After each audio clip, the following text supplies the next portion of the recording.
Imagine a world where the air itself was feared, where doctors dressed like birds and carried herbs in their beaks, not for style, but for survival, where screams echoed through empty streets, and every knock at the door could be your last. This isn't fiction. It was 17th century Europe, and the plague was a monster no one understood, but someone had to fight it. What did they do when medicine failed? What desperate measures did they take, and at what cost? Before we uncover the chilling truth, do one thing: like, subscribe, and follow for more stories history tried to bury. Now dim the lights, lean in, and let's begin. By the time the 17th century began, Europe had already endured centuries of suffering from the plague. The first great wave, known as the Black Death, arrived in 1347 and devastated the continent, wiping out an estimated 1/3 to 1/2 of the population. That horror had burned itself into Europe's collective memory, etched in art, literature, and folklore. But while some hoped it had passed for good, others feared, rightly, that the nightmare would return. The plague never truly went away. It simmered quietly in the corners of society, hiding in the cramped alleyways of poor districts, in the grain ships docking at busy ports, and in the bodies of rats and fleas. Throughout the 15th and 16th centuries, localized outbreaks occurred, each one bringing panic and confusion. But the 17th century would see a resurgence that was widespread and unforgettable. The most famous outbreak of this century, the Great Plague of London in 1665, was a catastrophe. London was a bustling city then, home to about 400,000 people. Within months, the plague killed more than 100,000. Whole families died within days. Streets were empty. Markets were deserted. The bells of churches tolled endlessly. Mourning lives lost, day after day. But this wasn't just London's story. Across Europe, in Italy, France, the Netherlands, Austria, and beyond, the plague returned again and again. In Marseille in 1720, well into the next century, another outbreak would kill 100,000 more. These events were not isolated. They were the last gasps of a medieval disease that refused to die quietly. The horror of these outbreaks wasn't just in the scale of death, but in the mystery that surrounded the disease. In the 17th century, science was still in its infancy. Germ theory would not emerge until the 19th century. Microscopes were only just being developed, and even then, no one could imagine that tiny invisible organisms could cause such devastation. Instead, people turned to the best explanations they had. The most common belief was the miasma theory, that disease came from bad air, polluted by rotting garbage, sewage, and corpses. People believed the foul odors themselves could enter a person's body and corrupt the blood. It made sense at the time. After all, the plague seemed to thrive in hot summers when the air was thick with the stench of death. Others believed the plague was a punishment from God. Religious leaders urged their congregations to pray, fast, and repent. In some places, processions of flagellants, people who whipped themselves in public, marched through the streets, hoping to show their suffering and earn divine forgiveness. Astrologers blamed the stars. Some claimed it was due to the alignment of Saturn, Jupiter, and Mars. Superstitions flourished where science could not. Even worse, fear led to scapegoating. In some regions, marginalized groups such as Jews, foreigners, or beggars were blamed and persecuted. The plague did not just kill bodies, it fractured societies, inflamed prejudice, and shattered trust between neighbors. The visible symptoms of the plague were horrifying. Victims first experienced sudden chills, fever, and vomiting. Then came the swellings, large, painful lumps in the groin, armpits, or neck, known as buboes. These could grow to the size of an egg or an apple and were filled with pus and blood. Some victims bled from the mouth, nose, or under the skin. In severe cases, black patches formed where the skin died, giving the disease its grim name, the Black Death. Many died within a few was a swift and merciless killer, and once it arrived in a city, it was nearly impossible to stop. In the face of all this, fear became a second epidemic. It spread just as fast. Families locked their doors, friends avoided each other. Doctors, those who remained, became symbols of both hope and dread. They carried strange tools and wore even stranger outfits, which we will explore in the next chapter. But in this chapter of dread, one truth was clear. People were alone with their terror. The cities stank of death. The poor suffered the most, crowded into small homes, with no access to fresh air, medicine or food. Bodies piled up in the streets. Burial pits overflowed. Fire and smoke filled the air, as infected clothing, furniture, and even whole houses were burned. Governments struggled to act. In some cities, officials tried to track the disease, marking infected houses with red crosses and employing watchmen to keep people from leaving. In others, authorities simply fled. The rich escaped to the countryside, hoping to outrun the invisible killer, but the poor had nowhere to go. One of the most haunting descriptions of this time comes from Daniel Defoe's A Journal of the Plague Year. Though written decades after the Great Plague of London, it captures the haunting images of a city under siege from within. The sound of carts rolling by at night to collect the dead, the eerie silence of locked-down neighborhoods, the smell of pitch and tar burned in the streets in a desperate attempt to purify the air. This was the world that 17th century doctors stepped into, a world of helplessness, sorrow, and guesswork. They didn't have antibiotics, they didn't understand germs. All they had were masks, herbs, prayers, and courage. And while many ran, some chose to stay. In the next chapter, we will walk alongside these strange and shadowy figures, the plague doctors. We'll look at what they wore, what they carried, and why their very appearance struck fear into the hearts of those who saw them. If you had walked the streets of a plague-stricken European city in the 17th century, you might have caught sight of a figure unlike any other, tall, stiff, and entirely black from head to toe. His face was hidden behind a mask with a long bird-like beak, and his eyes were covered with glass lenses that reflected the dull light of the dying world around him. In his gloved hand, he carried a stick or cane, not for walking, but for touching the sick, without ever laying bare skin upon them. This was a plague doctor, the most iconic and haunting image of 17th century medicine. And although his appearance might seem theatrical or symbolic to us today, every piece of his costume had a deadly serious purpose. In an era without understanding of contagion or sanitation, these tools were the desperate armor of a man going to war with death itself. The plague doctor's outfit was one of the earliest attempts at a biohazard suit. It was designed, based on the miasma theory of disease, to protect the physician from bad air, which was thought to carry the plague into the body through the nose and mouth. The outfit was introduced in the early 1600s, possibly first in France or Italy, and quickly spread throughout Europe during major outbreaks. The entire body was covered. Doctors wore a long overcoat made of waxed fabric or leather, tightly sealed to keep out vapors. Gloves and boots were made from the same material and tucked tightly into the sleeves and legs to close every gap. A wide-brimmed leather hat sat atop the head, signifying the doctor's profession. But it was the mask that truly became legendary. The mask was terrifying. It featured a long curved beak, up to half a foot long, stuffed with dried flowers, herbs and spices. Among the most common were lavender, mint, camphor, cloves, rose petals, and even vinegar-soaked sponges. The purpose? To filter the air.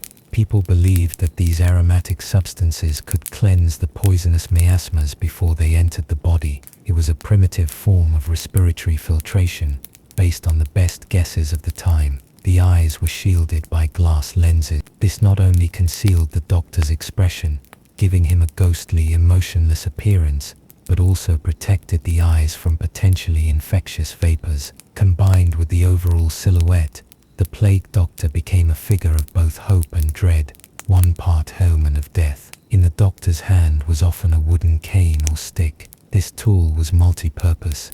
It allowed the physician to examine patients without physical contact, to lift clothing, point to buboes or wounds, or even to prod or ward off desperate people who got too close. In some cases, doctors used the stick to test whether a patient was alive or dead, gently tapping to see if they responded. The doctor also carried a leather satchel or pouch, filled with the medical tools of the time. These included small knives for lancing buboes, crude syringes for injecting or withdrawing fluids, jars of leeches for bloodletting, and ointments made from herbs and animal fats. They may have also carried smelling salts, vinegar-soaked cloths, or even mercury, which was used mistakenly as a cure in many conditions. Some doctors carried a pomander, a perforated metal ball filled with fragrant substances, worn on a chain or carried in the hand to ward off bad smells. Others kept a small brazier or incense burner near them,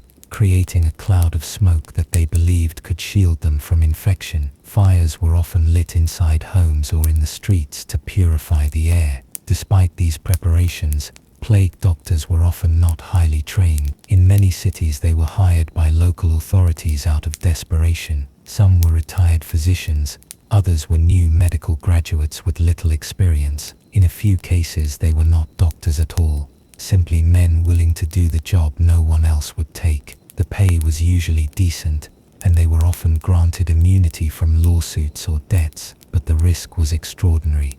Their duties went beyond treatment. Plague doctors were often tasked with recording deaths, keeping tallies of the infected, and examining bodies to determine whether someone had died of plague or another cause. In some places they were required to perform autopsies, though this was rare due to religious restrictions and the high risk of infection. Many wrote notes and treatises about their observations, trying to understand the disease. A few of these early records helped lay the groundwork for later scientific thought, yet for most doctors their work was thankless, exhausting and dangerous. They were both a part of the city and apart from it, viewed with suspicion, sometimes attacked, often avoided, and never truly safe. Interestingly, the iconic costume wasn't universal. In some regions, particularly in England, plague doctors didn't wear the beaked mask. Instead, they covered their faces with cloth, soaked in vinegar or oil, and relied on long coats and gloves for protection.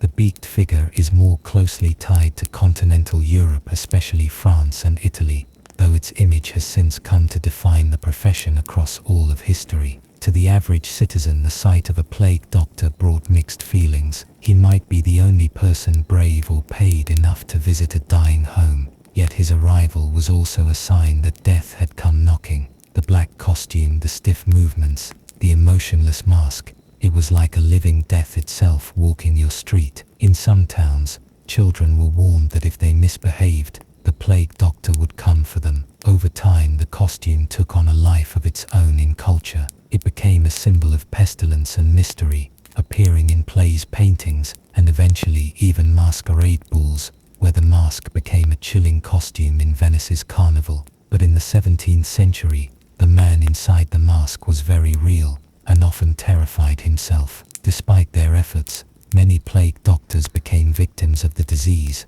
The clothing was not airtight, the herbs could not stop bacteria, and their work so close to the infected meant that each day was a gamble. Still they carried on, walking into homes no one else dared to enter, trying strange remedies, comforting the dying, or simply witnessing history's darkest hours. In the face of the plague's devastating spread and horrifying symptoms, the 17th century doctors turned to every method and remedy they could imagine. With no concept of bacteria or viruses, and lacking microscopes or antibiotics, their medical arsenal was a strange mix of ancient teachings, superstition, religion, and desperation. Some of their treatments sound grotesque today, even cruel. But to them these were genuine attempts to stave off death in a world that offered few certainties and fewer cures.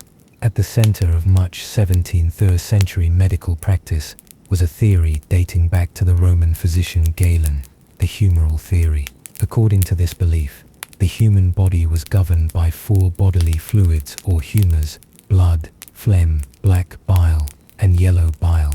Health was a matter of balance between these humors, and disease was caused by their imbalance. Though this idea had already begun to lose ground in more progressive circles by the 17th century, it still heavily influenced how many plague doctors approached treatment. The most well-known and most dangerous treatment was bloodletting.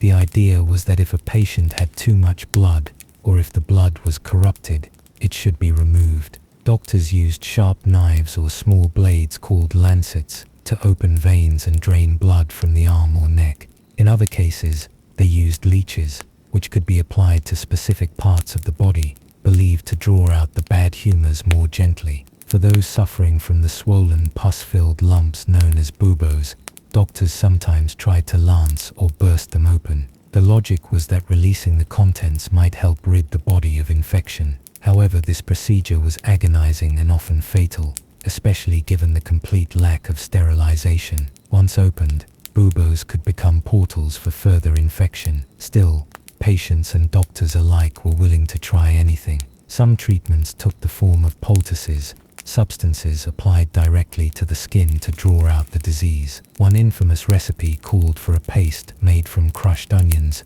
herbs, and butter. Others included substances like clay, mustard seeds, or even animal droppings. In some regions, it was common to press a plucked, live chicken to the buboes. The belief was that the bird would absorb the disease, pulling the corruption from the patient's body into its own. When the chicken began to show signs of illness, it was replaced with another. Sometimes this process was repeated until the patient died, or rarely recovered. Boiling vinegar was another popular cure-all. Vinegar was thought to have purifying properties, so it was boiled and inhaled as a vapor, or used to soak bandages, sponges, and even clothing. People washed their hands and faces with it. Doctors recommended drinking it, gargling it, and even bathing in it. Vinegar mixed with rosewater or garlic was seen as especially potent. Unfortunately, while it may have had some mild disinfecting qualities, it did little to combat the actual disease. There were also dozens of plague remedies and potions sold by apothecaries, most of them made from exotic or nonsensical ingredients. These cures might include ground emerald, unicorn horn powder, really powdered narwhal tusk, or mummy powder.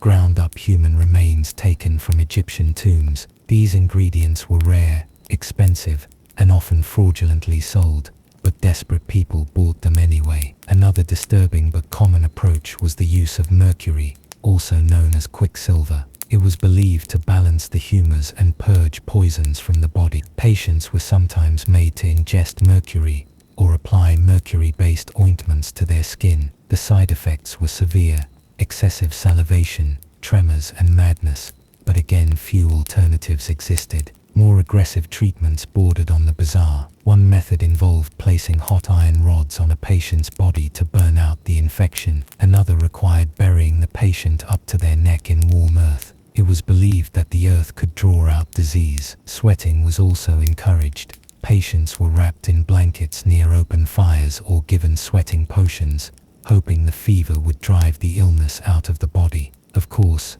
many people turned to folk medicine and superstition. Some carried amulets or charms, believing they would ward off evil spirits. Others used magic spells, holy relics, or witchcraft remedies passed down through generations. The sick might sleep with crushed gemstones beneath their pillows, or hang herbs like rosemary and sage around their necks. Burning herbs and resins like frankincense or myrrh was common, not only for their smell but their supposed cleansing properties. Hygiene practices were inconsistent. In some areas, plague baths were encouraged, a mix of vinegar, urine, and herbs. Elsewhere, doctors advised not bathing at all, believing that open pores would invite the disease inside. Hair was shaved, clothes were burned, and infected homes were fumigated with smoke from sulfur, pitch, or gunpowder. Perfumed gloves became popular among the wealthy, while poor people stuffed their clothing with garlic or rags soaked in turpentine.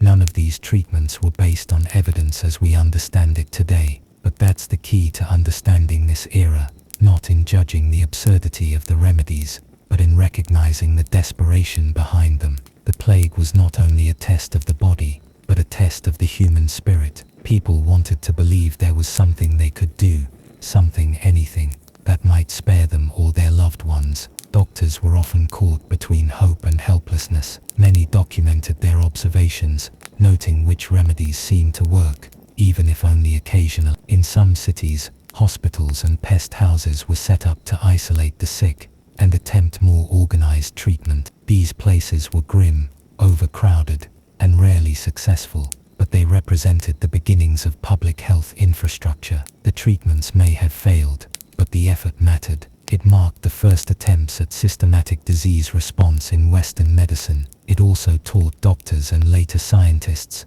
that without real knowledge, medicine would remain rooted in guesswork and myth. The next chapter will explore how societies responded at large, how cities locked down, how governments tried to contain the disease, and how early versions of quarantine and public health law began to emerge. The fight against plague wasn't fought only with medicine.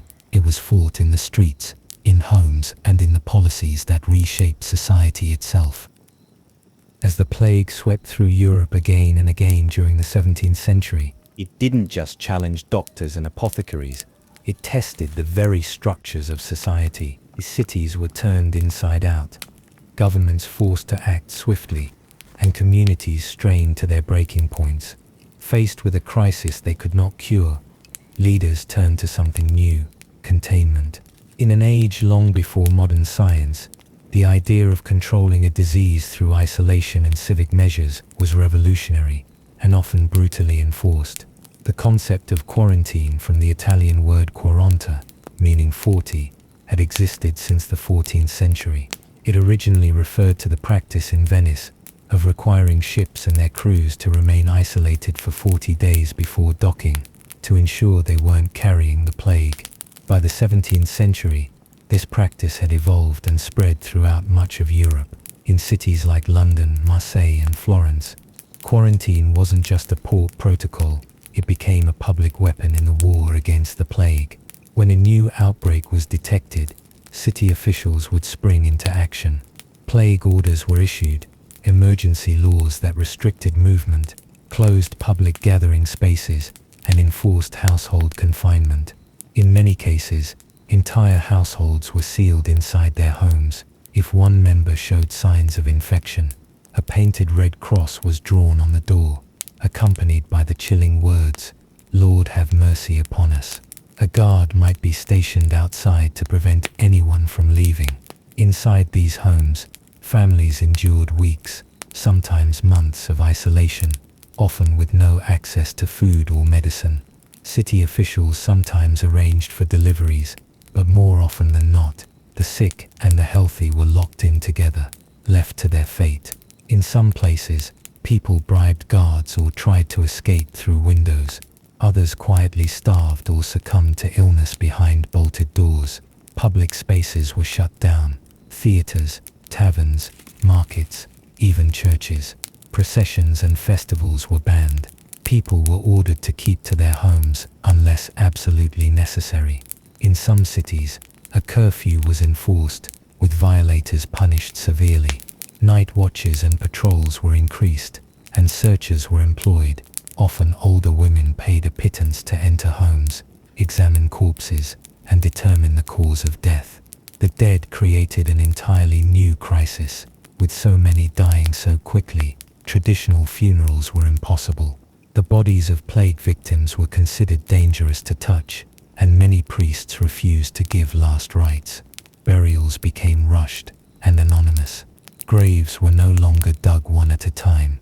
Mass graves, or plague pits, were opened on the edges of towns. Into these wide, deep holes went dozens or even hundreds of bodies at a time. In London's 1665 plague outbreak, carts known as death carts moved slowly through the streets each night, accompanied by the mournful cry, "Bring out your dead." Family members would drag the bodies of loved ones to the street and wait in silence. The collectors wore crude protective gear, cloth soaked in vinegar or tar, hoping to keep the infection at bay. The corpses were dumped into the cart and later buried in bulk, often with quicklime to hasten decomposition. Smoke and fire were used in the streets, believed to purify the air. barrels of pitch were burned at intersections, incense was lit in homes, fires were kept roaring in hearths and stoves. Some towns ordered all dogs and cats killed, believing they spread the disease. In London, thousands of animals were slaughtered in the name of prevention. Certain professions became both vital and reviled. The plague buriers, searchers, and quarantine enforcers were sometimes feared more than the plague itself. Rumors spread that they profited off death, that they stole from homes or accelerated illness. Some searchers were accused of planting fake evidence of plague to extort bribes. Whether true or not, the chaos created an atmosphere of paranoia and distrust. Religious leaders played a mixed role. Some fled the cities, others stayed and ministered to the sick at great personal risk. Churches that remained open often held outdoor services. People clung to their faith, seeing the plague as divine punishment for sin. Public repentance became common. Mass prayers, fasting, and flagellation rituals. In some towns, religious groups marched through the streets, whipping themselves and begging God's forgiveness. Yet even in faith, there was division. Some saw the plague as a test from God, others as a punishment, and a few as the work of devils or witches. Governments also looked to contain the disease regionally. Travel was heavily restricted, roads were blocked, and city gates were closed. In some regions, military cordons were established to prevent people from fleeing infected areas. Entire villages were cut off. Trade came to a halt. In England, local watchmen guarded parish borders, and in Italy, whole communities were burned or forcibly relocated to stop the spread. One of the more extraordinary examples of quarantine took place in Eyam, a village in Derbyshire, England. In 1665, when the plague was discovered in the village, likely brought by a box of cloth from London, the townspeople, led by their minister William Mompesson, chose to self-isolate voluntarily. They closed the village to outsiders, refused to flee, and even buried their own dead without funeral rites. Over 250 of the village's 350 residents died, but their sacrifice likely spared the surrounding towns from the same fate. While the intentions behind these lockdowns and quarantines were often sincere, the results were mixed. Sometimes, they slowed the spread. Other times, they merely trapped the sick with the healthy. But the idea of disease control through containment marked a shift in public health thinking. It was no longer only the doctor's responsibility, it was becoming the government's too. With each new wave of plague, governments developed more elaborate responses, health boards, emergency legislation, special commissioners. The plague helped establish the foundation for modern public health systems, an understanding that managing a disease required more than treatment. It required infrastructure, cooperation, and sometimes sacrifice. In the next chapter, we'll explore the social aftermath of the plague, how it changed attitudes toward life and death, how it reshaped labor and religion, and how a generation that lived through death learned to rebuild, remember, and redefine what it meant to be human. Though the 17th century doctors failed to cure the plague, their relentless attempts to understand it, no matter how flawed, paved the way for profound change. In the ashes of failure, a quiet transformation had begun. This chapter tells the story of how that era's desperation sowed the first seeds of what we now recognize as modern medicine. By the end of the 1600s, the limitations of traditional medicine were impossible to ignore. The old model, centered on balancing the four humors, blood, phlegm, black bile, and yellow bile, had dominated for over 1,000 years. It had informed every diagnosis, every prescription, every bleeding and purging session. But the plague had exposed the weakness of this framework. No humoral imbalance could explain how the disease struck entire families and vanished just as mysteriously. The idea that invisible poisons, not internal imbalances, could invade the body began to take hold. This marked the beginning of a critical shift from philosophy to observation. Rather than simply repeating the teachings of Galen or Aristotle, a new generation of physicians began to keep meticulous records. They wrote down symptoms, medicines and compared case outcomes. In England, the bills of mortality, which had initially been created to track plague deaths, evolved into broader public health documents. These lists, issued weekly in London, categorized deaths by cause and number. They represented an early attempt at statistical medicine, not yet scientific in the modern sense, but a clear step in that direction. Some physicians began to challenge superstition openly. In 1676, English physician Thomas Sydenham, often called the English Hippocrates, published works that emphasized the importance of careful clinical observation. He advocated treating the disease as it presented itself, rather than trying to fit it into theoretical categories. Sydenham's respect for the body's natural defenses, what he called the healing power of nature, echoes today in how we support rather than suppress immune responses. Meanwhile, continental Europe was also experiencing a quiet revolution. In the Netherlands, Antony van Leeuwenhoek, a Dutch cloth merchant with no formal scientific training, was developing lenses of unprecedented clarity. Peering into a drop of water, he discovered something astounding: tiny animal keels, invisible to the naked eye. He didn't understand germs, but he had seen microorganisms. His discovery, published in 1676, would later become the foundation of germ theory. At the same time, medical education began to evolve. University faculties, especially in places like Leiden and Padua, began to include anatomy, pathology, and pharmacy as serious fields of study. The dissection of human bodies, once considered a desecration, became a central practice in medical schools. Illustrators and anatomists collaborated to produce more accurate drawings of the human body. For the first time, doctors began to truly understand anatomy, not as a mystery or a divine map, but as a system. The plague, horrific as it was, also pushed society to rethink the structure of healthcare itself. In previous centuries, medicine had been largely a private affair. The rich hired physicians, the poor relied on folk healers or went without. But plague forced a different model. Cities began to recognize the need for public medical institutions. Hospitals were expanded, not just to house the dying, but to prevent the spread of disease.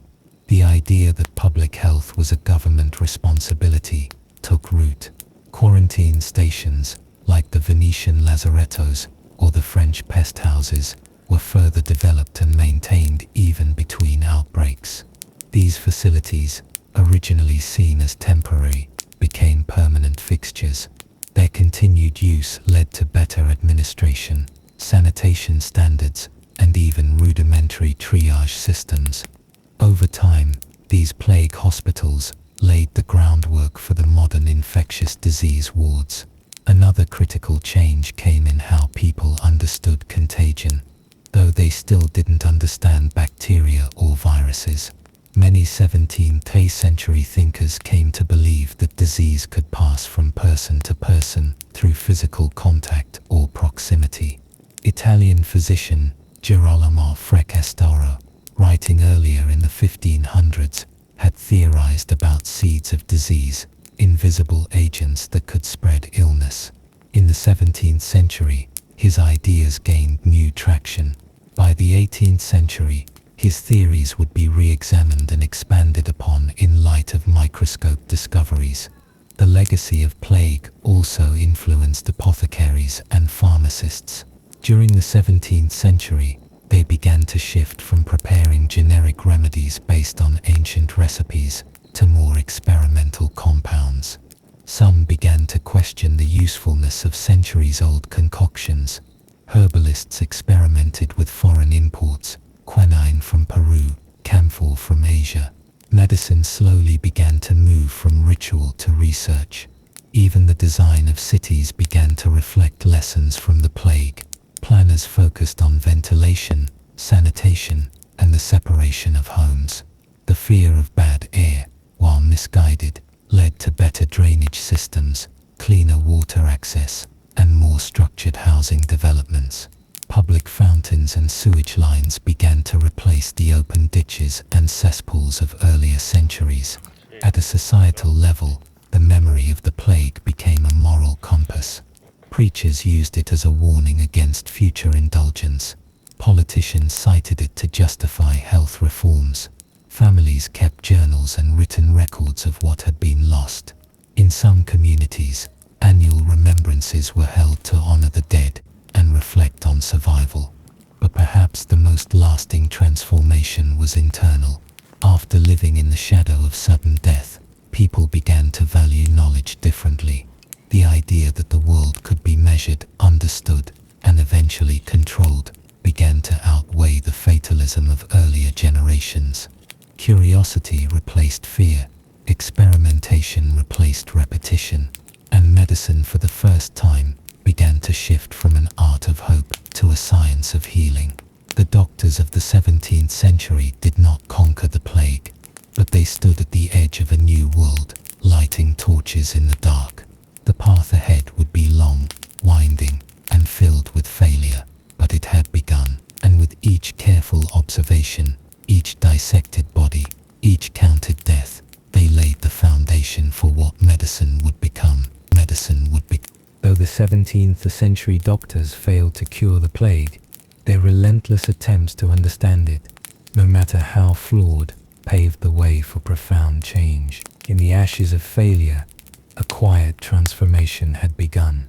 This chapter tells the story of how that era's desperation sowed the first seeds of what we now recognize as modern medicine. By the end of the 1600s, the limitations of traditional medicine were impossible to ignore. The old model, centered on balancing the four humors, blood, phlegm, black bile, and yellow bile, had dominated for over 1,000 years. It had informed every diagnosis, every prescription, every bleeding and purging session. But the plague had exposed the weakness of this framework.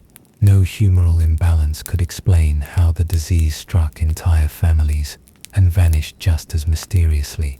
The idea that invisible poisons, not internal imbalances, could invade the body began to take hold. This marked the beginning of a critical shift from philosophy to observation. Rather than simply repeating the teachings of Galen or Aristotle, a new generation of physicians began to keep meticulous records. They wrote down symptoms, recorded patterns, and compared case outcomes. In England, the bills of mortality, which had initially been created to track plague deaths, evolved into broader public health documents. These lists, issued weekly in London, categorized deaths by cause and number. They represented an early attempt at statistical medicine, not yet scientific in the modern sense, but a clear step in that direction. Some physicians began to challenge superstition openly. In 1676, English physician Thomas Sydenham, often called the English Hippocrates, published works that emphasized the importance of careful clinical observation. He advocated treating the disease as it presented itself, rather than trying to fit it into theoretical categories. Sydenham's respect for the body's natural defenses, what he called the healing power of nature, echoes today in how we support rather than suppress immune responses. Meanwhile, continental Europe was also experiencing a quiet revolution. In the Netherlands, Antony van Leeuwenhoek, a Dutch cloth merchant with no formal scientific training, was developing lenses of unprecedented clarity. Peering into a drop of water, he discovered something astounding: tiny animal keels, invisible to the naked eye. He didn't understand germs, but he had seen microorganisms. His discovery, published in 1676, would later become the foundation of germ theory.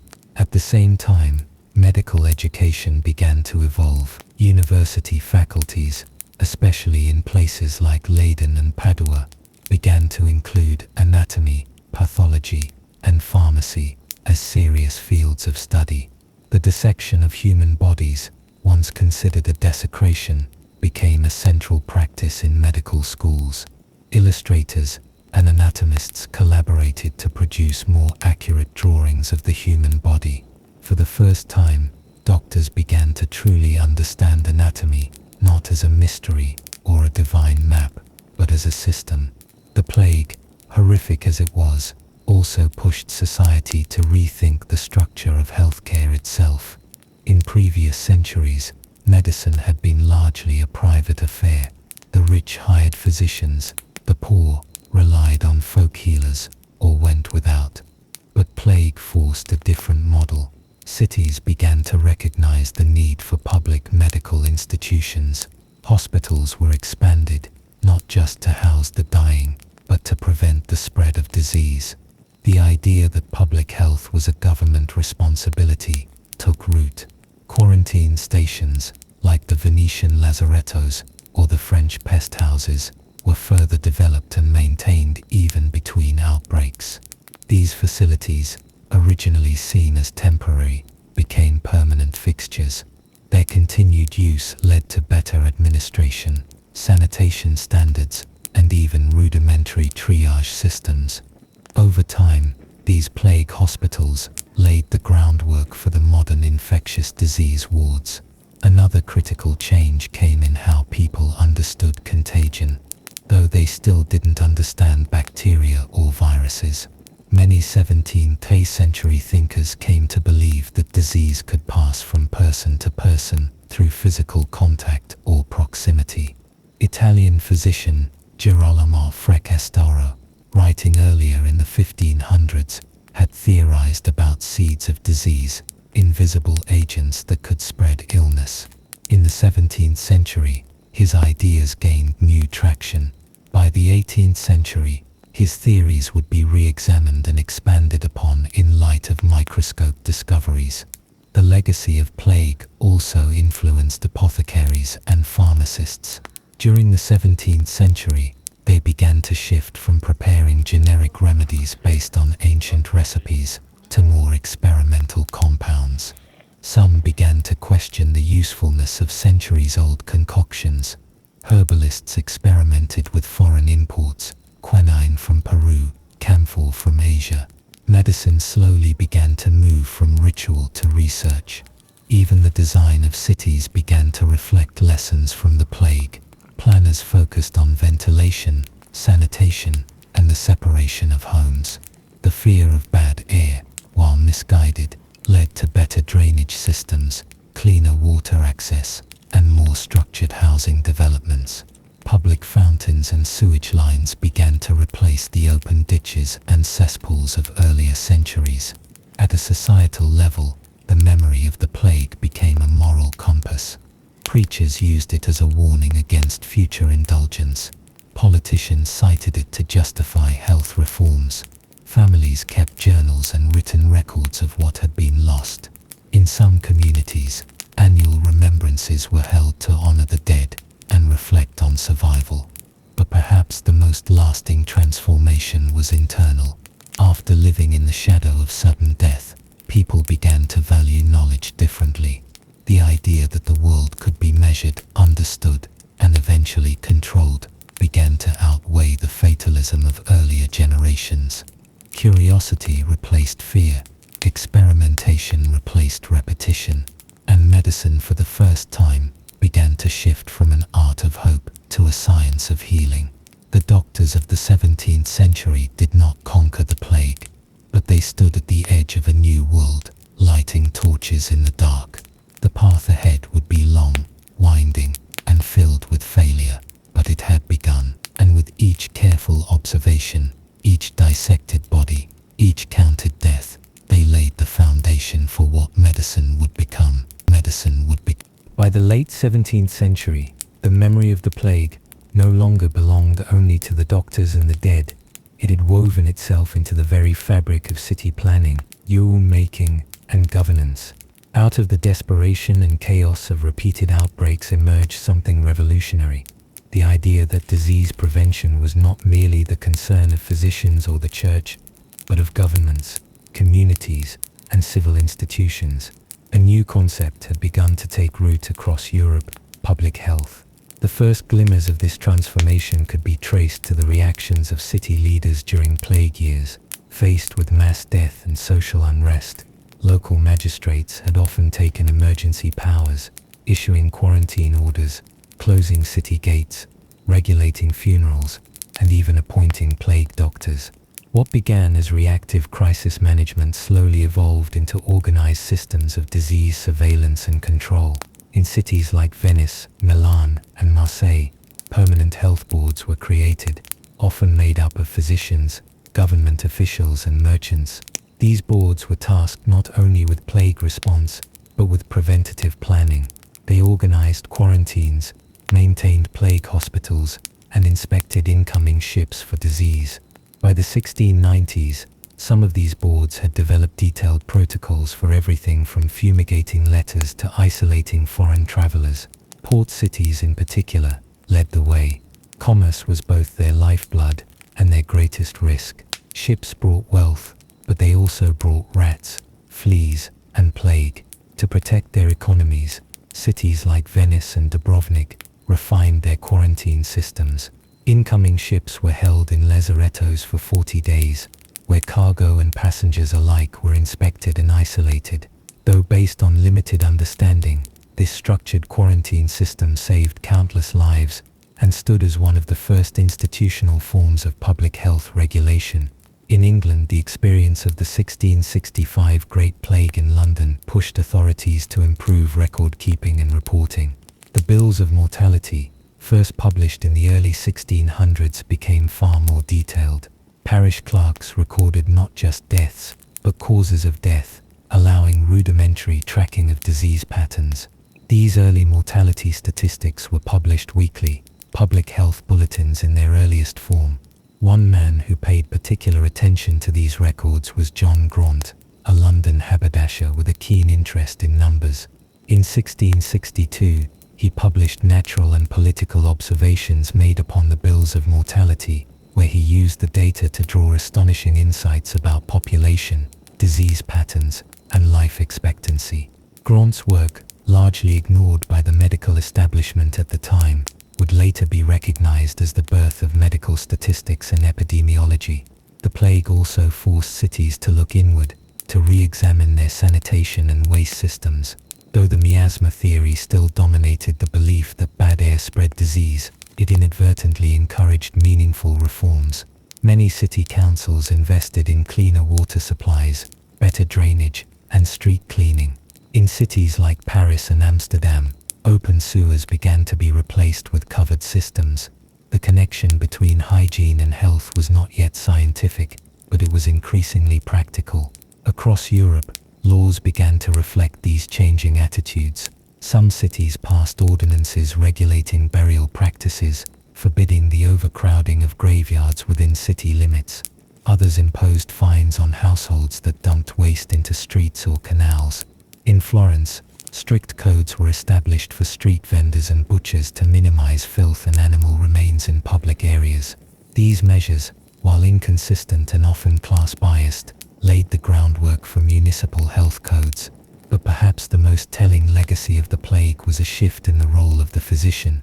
No longer seen solely as a learned advisor for the wealthy, doctors increasingly became public servants.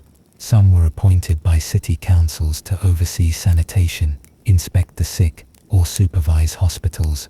In cities with plague hospitals or isolation facilities, medical staff were employed by the state, a dramatic departure from the independent, often guild-bound physicians of the past. Even the idea of prevention began to take hold. In earlier centuries, medicine was reactive, focused on healing the sick, but after generations of plague, societies began to ask how illness might be prevented altogether.